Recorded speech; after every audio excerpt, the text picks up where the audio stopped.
Olá, eu sou Cavalcante Júnior e este é o Pode Vir, o podcast da vida acontecendo.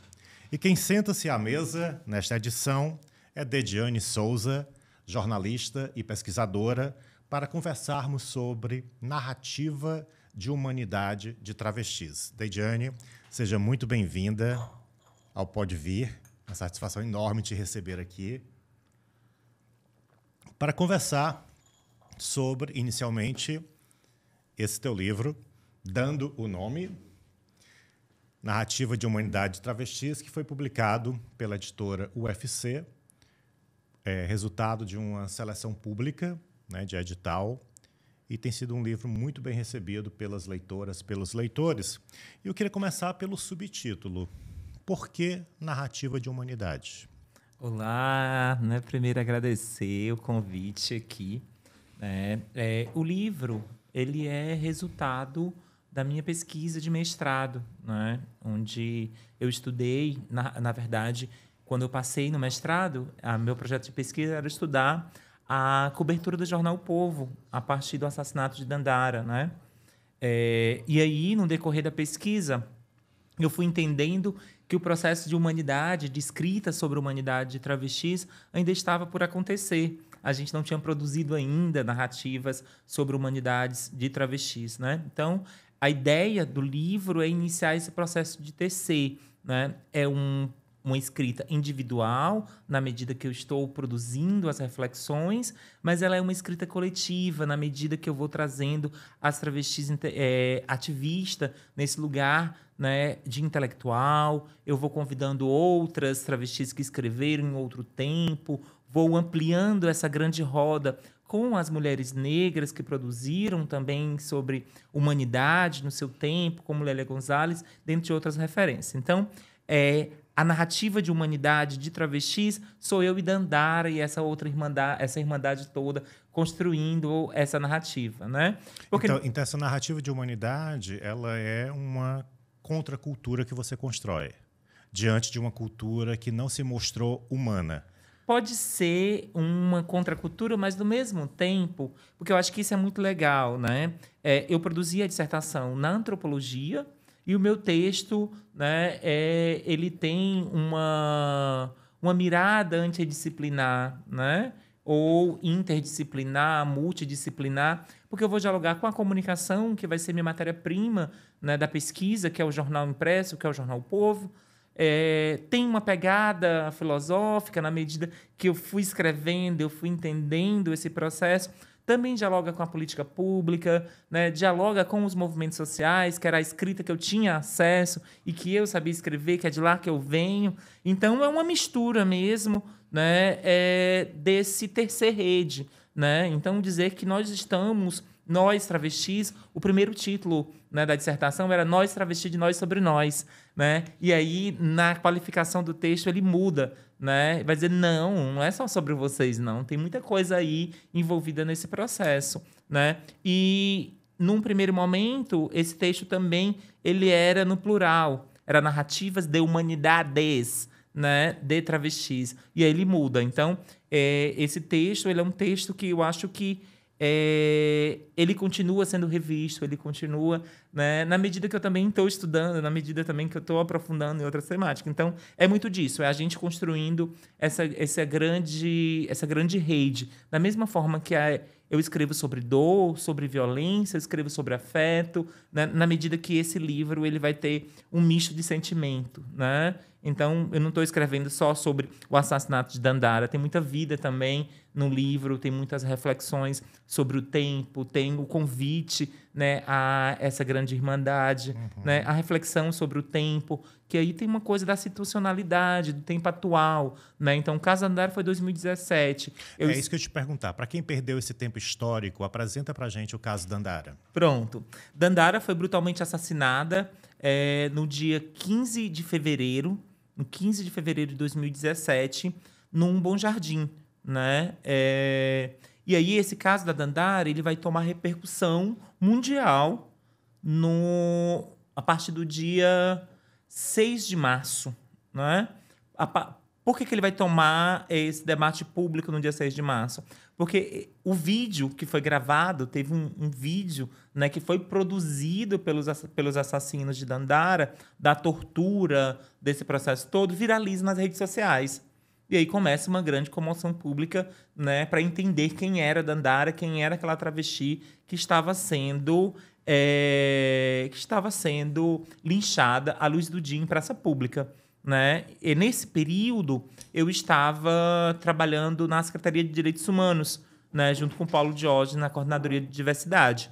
E aí eu passo a acompanhar esse caso, né? Enquanto trabalhadora da Secretaria de Direitos Humanos e do Centro de Referência LGBT de Janaína Dutra. E aí isso me chama muita atenção, esse caso todo. Nesse período também, eu estava no Conselho Leitor do Jornal O Povo. Então, eu pude receber todas as notícias que estavam sendo publicadas, todos os dias, sua repercussão. E aí eu observei, naquele período, em 2017, que Dandara passou a agenciar sobre outras violências e outros assassinatos de outras travestis. Né? Então, a partir do caso Dandara e do seu desdobramento, outros assassinatos que estavam na pauta do dia passaram a ter visibilidade. E eu disse assim, como várias outras travestis foram assassinadas no mesmo ano. Foram 19 assassinatos no ano de 2017. Mas só Dandara ganha o debate público na dimensão que ela ganha.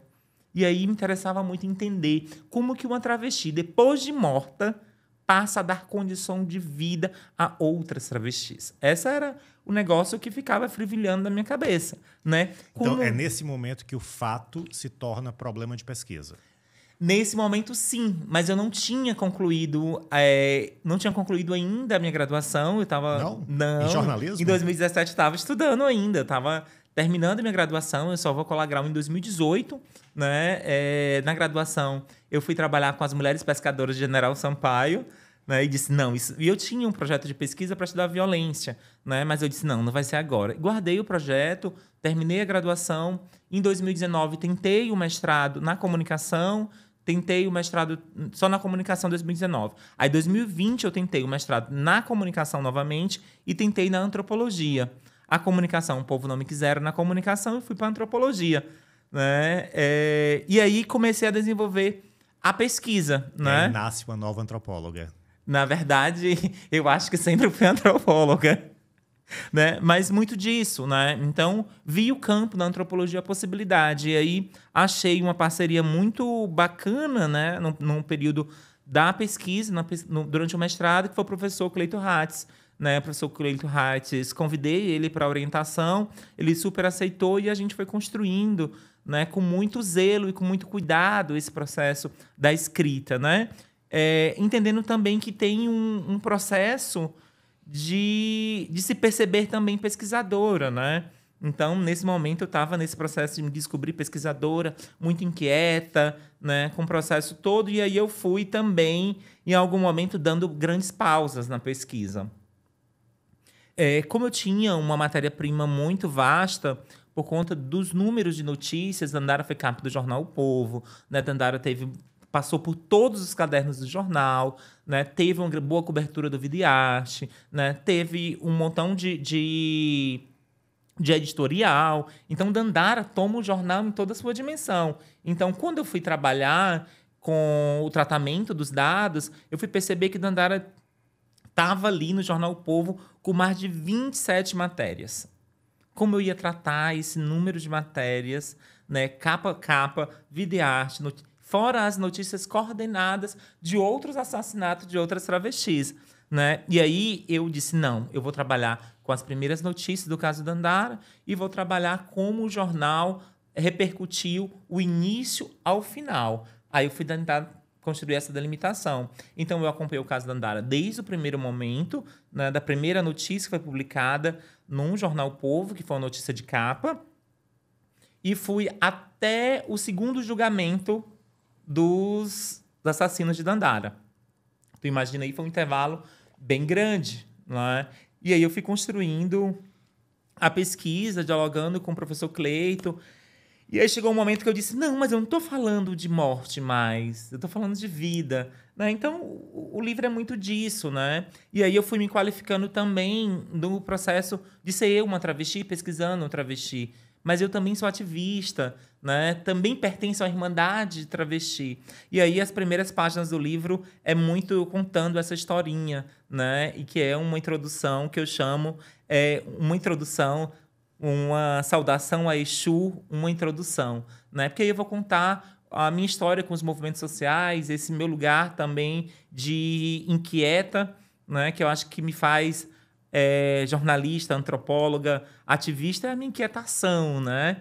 E esse processo de denúncia ele vai se construir no processo de uma escrita, né? De uma escrita que ainda está por ser acabada, né? Então, o Dando Nome, Narrativa de Humanidade e Travesti, não se encerra, né? Ele se encerra a pesquisa, naquele momento, para a minha obtenção do meu título de mestra.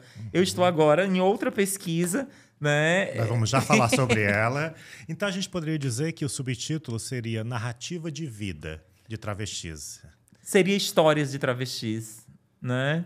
Dando nome em histórias. É isso, né? É contando histórias.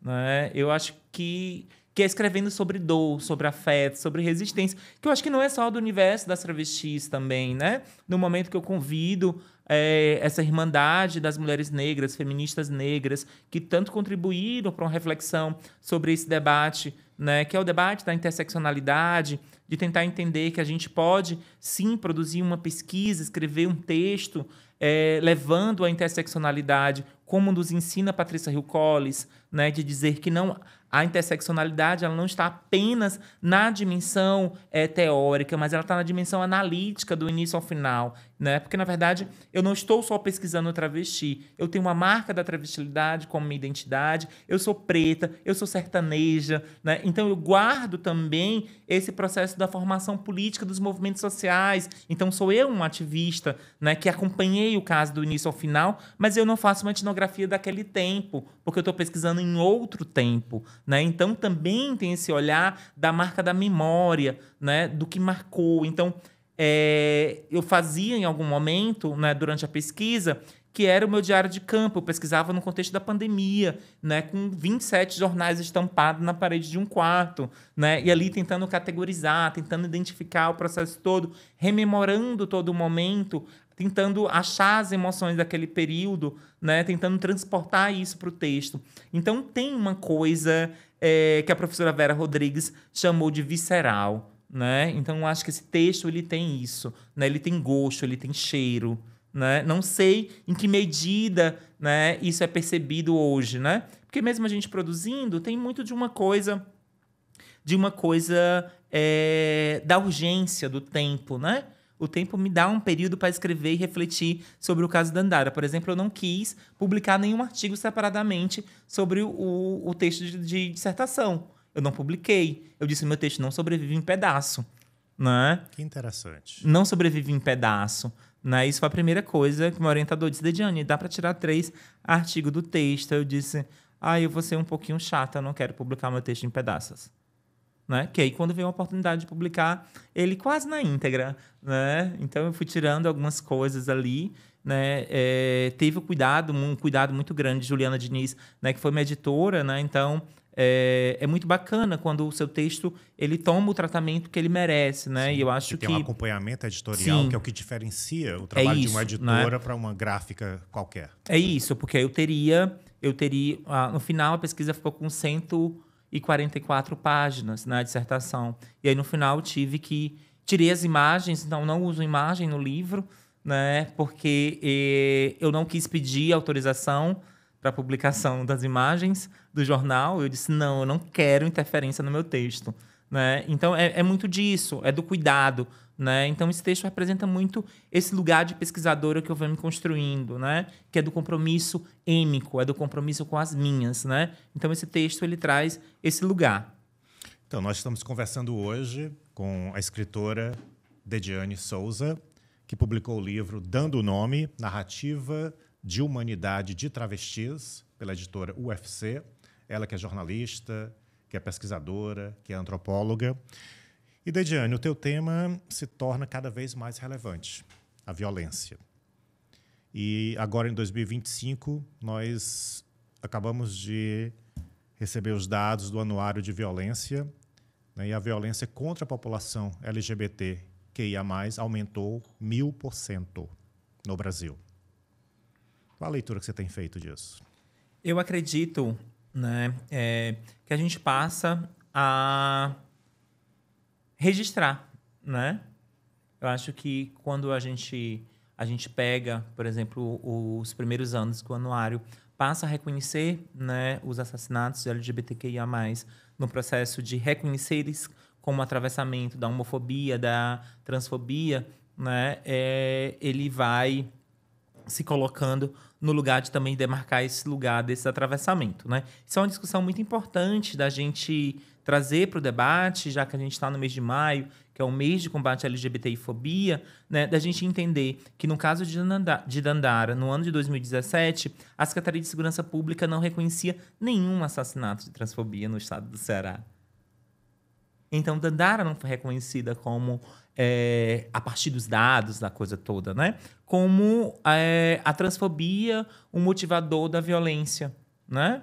Então, é importante demarcar que as violências contra as travestis, os assassinatos contra as travestis, dentro do contexto onde nos coloca nesse lugar de vulnerabilidade, nesse lugar de ausência, ele tem, sim, um atravessamento da travestifobia e da transfobia, né? Na medida que nos nega direitos básicos, né? No momento onde somos colocada todos os dias, né, com um trabalho sexual quase compulsório nas nossas vidas, nos colocando muito mais vulneráveis à violência letal, né? Então, tem questões que é interessante a gente perceber que a violência e o assassinato, a violência ela está no ordinário, ela está no cotidiano. E o assassinato parece que é um momento da culminância dessas violências. E aí, quando a gente produz esses dados, é fundamental. É fundamental para que o governo, o Estado, na sua dimensão Estado-nação, né, possa pensar essa perspectiva de construir estratégias de desigualdade, né, políticas efetivas que garantam o direito à vida, né? E aí, como eu estava falando do livro, Dandara teve que ser assassinada em 2017 para que, no ano de 2022, a gente tivesse uma delegacia, por exemplo, especializada.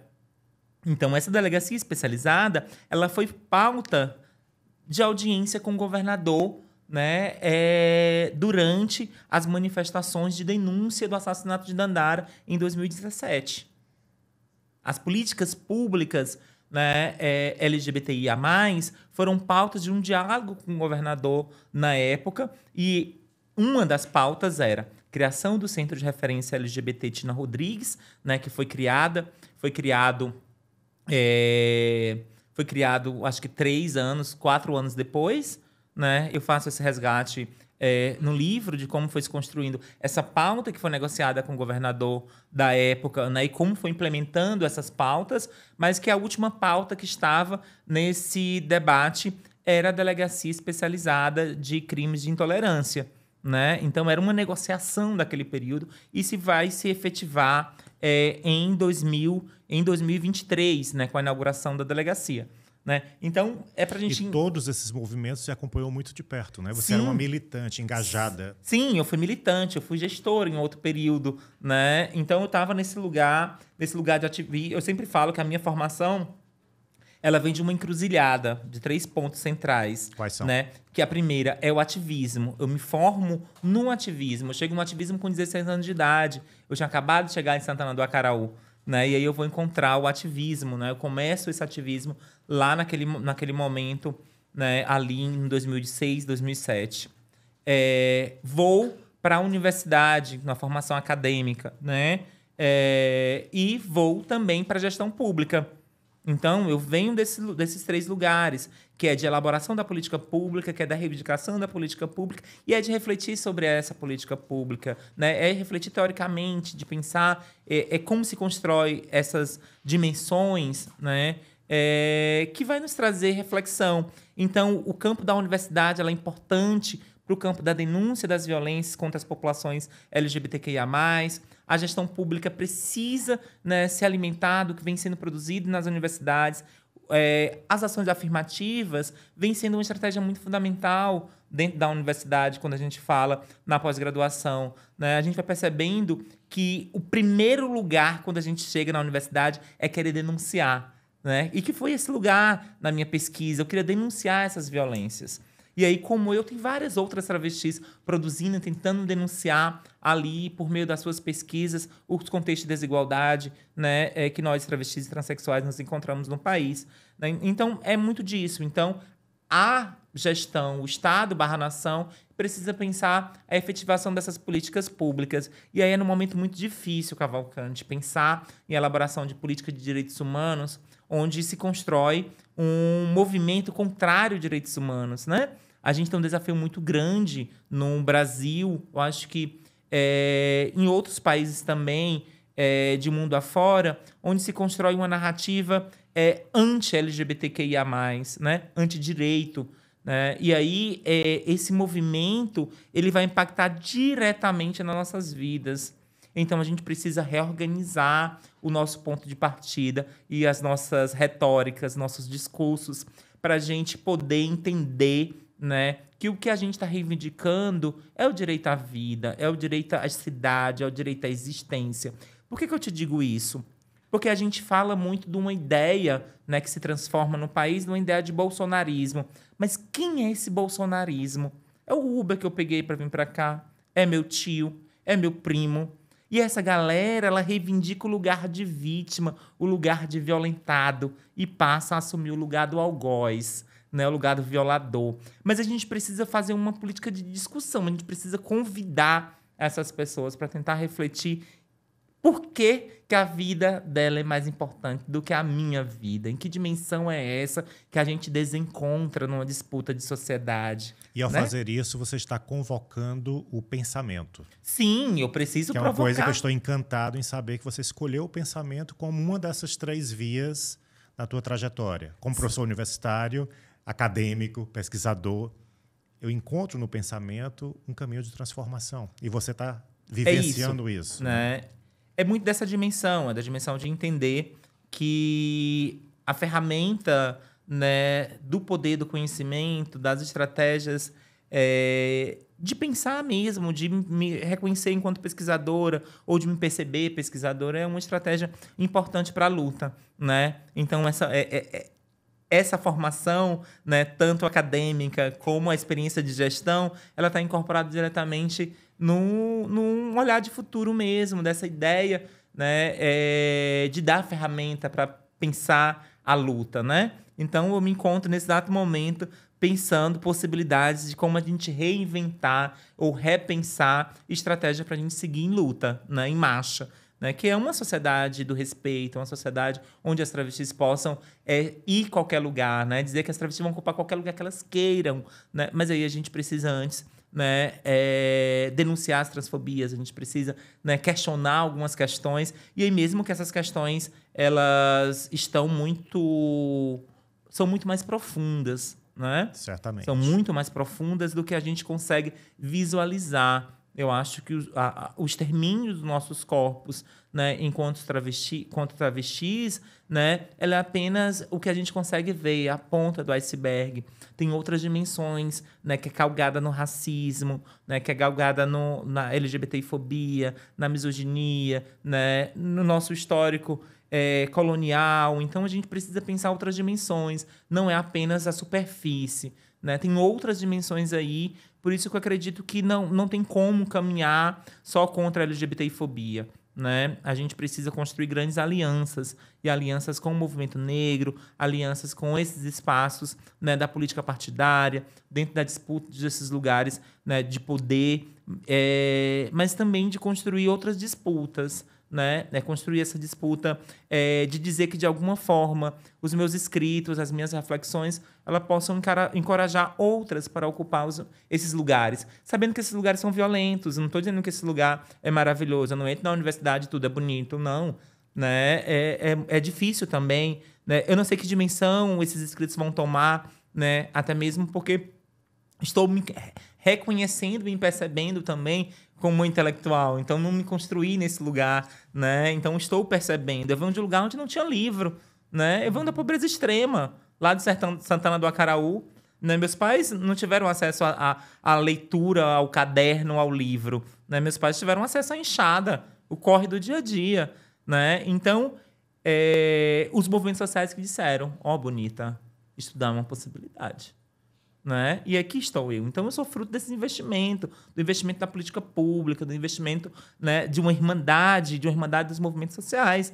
Então, devo muito a esse movimento numa perspectiva de dizer, vou encorajar outras a ocupar esses lugares. Então, é dentro de uma medida também que vou construindo esse processo de inspirar outras pessoas que, assim como eu, né, que vem de um lugar da escassez, fazer que essa escassez ela possa se tornar poesia, né? Possa se tornar denúncia.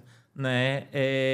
E aí é muito, muito bacana, né, tá nesse lugar e disputar essa dimensão também, né, de outras possibilidades, né, de outros mundos. Eu acho que é isso. E agora a gente vai para o nosso intervalo literário, quando a gente pede a nossa convidada, e eu também às vezes trago, e hoje eu trouxe, sugestões para vocês que estão nos acompanhando, livros que vocês poderiam ler e se encantar. E eu começo, se você me permite, Dediane, com um romance. Mariconas, da escritora Euler Lopes, uma escritora não binária lá de Sergipe, que conta a história de travestis velhos e que vivem a felicidade e a festa como uma possibilidade de existência, mesmo diante das adversidades do cotidiano. É um livro que tem sido muito elogiado. O Marcelino Freire diz: Euler Lopes, para mim, é uma das escritas contemporâneas mais resistentes, vibrantes e provocadoras que nós temos aqui no Brasil. Então, vamos valorizar as escritas nordestinas e aqui está uma sugestão. E você, o que você traz como sugestão? Pronto, eu trago, claro, sugestão. Meu livro, vocês encontram na editora da UFC, né? Só chamar. Eu aproveito para dizer... @editoraufc, que é o Instagram. Lá você tem contato direto com o WhatsApp para comprar o Dando o Nome, de Dediane Souza. Eu não trouxe os livros, mas anotei aqui. E eu queria indicar três obras. A primeira é um romance de uma escritora argentina chamada Camila Souza Vilada, Parque das Irmãs Magníficas, né, que vai contar, a partir da ficção e do romance, eu acho que aventuras de travestis em Córdoba, né? Então, é muito legal, é uma literatura que nos chama a atenção para pensar esse universo das travestis. Eu gosto de comparar que as meninas do Parque das Irmãs Magníficas, lá em Córdoba, né, vivenciam as mesmas experiências que as travestis da cidade de Fortaleza, né, a partir desse lugar. Também um texto que eu acho que é bacana, que é o texto da Cida Bento, O Pacto da Branquitude, né? Eu acho que vale muito a pena a gente trazer a referência da Cida para a gente pensar outras camadas, né, dessas violências, e Cida traz isso brilhantemente nesse livro. E o último livro, Irmã do Inhame, de Bell Hooks. Né? Irmã do Inhame, de Bell Hooks, é um livro fantástico para pensar, né, o que eu vinha pensando na ideia de irmandades travestis. A Bell Hooks disse que as mulheres negras já fizeram isso, né, nesse campo de se irmanar. Né? Então, eu acho que Bell Hooks nos presenteia com esse livro para a gente pensar o cotidiano, né? Quanto a gente negligencia o afeto no cotidiano entre nós, enquanto pessoas negras, enquanto travestis negras, enquanto mulheres negras, a gente vai negligenciando a troca do afeto, porque nos ensinaram a não mostrar que somos fracas. Então, esse texto da Bell Hooks, Irmãs do Inhame, é muito fantástico. Ela disse que é um livro de autoajuda negra. Né? Eu acho que é um livro muito, muito bacana, é um livro já bem antigo, que foi traduzido agora, né, para o português, e vale muito a pena a gente ler. Então, várias sugestões para vocês. E nós estamos chegando, infelizmente, ao final do nosso episódio, mas eu não gostaria de deixar de falar sobre a tua pesquisa atual. Então, Dediane concluiu o mestrado na Universidade Federal do Ceará e atualmente cursa o doutorado vinculado à Federal do Rio Grande do Norte. e estuda o envelhecimento de travestis em Fortaleza. Por que você chegou agora à temática do envelhecimento? Volto novamente. Eu falei que o texto do livro, ele se encerra porque eu precisava do meu título de mestra, né? Para ser doutora tem que ser mestra.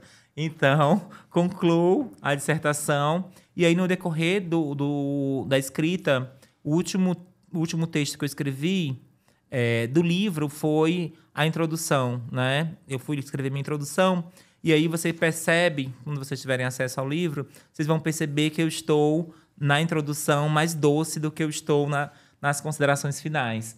E eu percebi que eu não escrevia sobre morte, sim sobre vida. Então, passei no doutorado com um projeto de doutorado chamado de Irmandades Travestis Negras, né? Que era para pensar como as travestis estão se irmanando dentro do movimento de travestis e transexuais.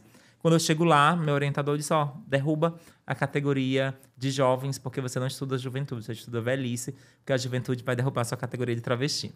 E aí eu disse, então, as velhas. Aí eles, as velhas. E aí, estou nesse processo, estou em campo agora, né, conversando com as minhas interlocutoras e pensando quais são as estratégias que elas estão desenvolvendo para envelhecer. E elas dizem que não são velhas, elas são experientes. Então, adianta pra gente algumas das descobertas preliminares dessa pesquisa. Porque, primeiro, as minhas interlocutoras não se veem como velhas, né? Elas se veem como experiente, como vivida, né? Elas têm bagagem, né? Mas aí eu vou percebendo, dentro desse diálogo com elas, que tem marcas da velhice, né? Tem a marca do envelhecimento. E aí eu estou fazendo uma discussão com elas ainda, muito preliminar, que é sobre corpo, né? Que agência esse corpo da travesti toma agora após 50 anos, né? Que dimensão esse corpo passa a ser encarado por elas e como elas vê que os outros vê o corpo delas. Que dimensão é essa? Então, é da dimensão do erotismo, é da dimensão do viver a cidade, é da dimensão, né, do lidar com as comorbidades, né, que vem junto com a velhice. Então, eu estou nesse momento de viver a cidade com elas, então também passam numa perspectiva de entender como que elas visualizam o patrimônio da cidade de Fortaleza, como ela conta essa história desse patrimônio junto com a sua própria história, onde ele se cruza, né? Carnaval da Duque de Caxias, né? O Banco da Praça do Ferreira, o Cine Teatro São Luís, né? Elas estão ocupando outras cenas da cidade, né? Então, o mais interessante é de perceber que essas travestis estão cheias de vidas, né? De vidas plurais, numa perspectiva, né? De encarar esse mundo, né? E aí elas vão dizer que existe um mundo passado e um mundo presente. E eu estou tentando me perder junto com elas no passado e no presente, né? Então, estou nesse campo também refletindo sobre como é envelhecer sendo Dediane Souza, como é viver essa cidade. Então, eu sou sertaneja, então de alguma forma também fiz trânsitos geográficos, corporais, né, por essa cidade, né? Eu escolho Fortaleza como a minha cidade de luta, de construção de irmandade, de família, né? E elas também de alguma forma fizeram esses trânsitos, né? Elas saíram do interior do Ceará, muitas delas. Já fizeram um trânsito para São Paulo, já foram para a Europa, já voltaram, né? Já construíram corpo que elas disseram que era belíssimo na época, né, que hoje está meio assim, né, mas tentar entender como que a gente fabula sobre o nosso próprio corpo, sobre a nossa própria identidade, né, o que é ser uma europeia, né, então é muitas coisas aí que vai ser tratado aí para a construção de uma tese. Então fica a promessa de um outro grande livro da escritora Dediane Souza daqui a alguns anos sobre o envelhecimento de travestis. Dediane, eu quero te agradecer por essa conversa, por teu tempo dedicado ao Pode Vir. Nada, eu que agradeço. Você acompanhou, então, mais um episódio do Pode Vir, o podcast da vida acontecendo. E 2 vezes por mês nós conversamos aqui sobre cultura, arte, literatura e saberes diversos. Eu quero saber a tua opinião. Escreve para mim, @podevir o podcast.